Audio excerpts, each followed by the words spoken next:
tener un hijo contigo.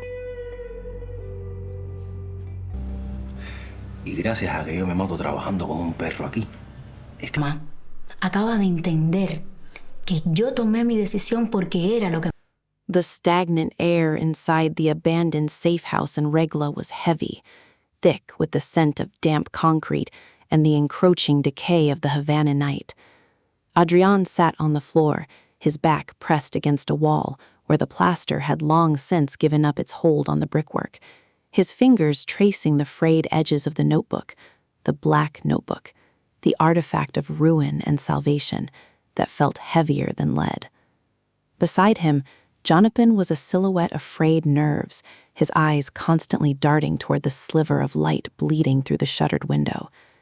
Outside, the city was a labyrinth of shadows and whispers, and they were the ghosts trapped within its walls. The ocean breeze brought no relief. It only carried the salt of the Caribbean and the persistent, nagging fear that the police dragnet, led by the ruthless Inspector Ochoa, was tightening its coil around them like a python sensing the heartbeat of its prey.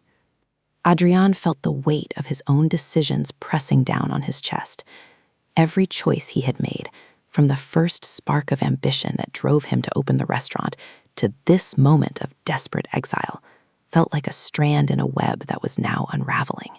He thought of his grandfather, the man who had taught him that dignity was the only currency worth hoarding, now lying in a sterile hospital room, his breathing shallow, his life suspended in a precarious balance, because Miguel, the man who had draped himself in the guise of a benefactor, had decided to cut off the oxygen of their existence as a warning. It was a cold, calculated cruelty that defied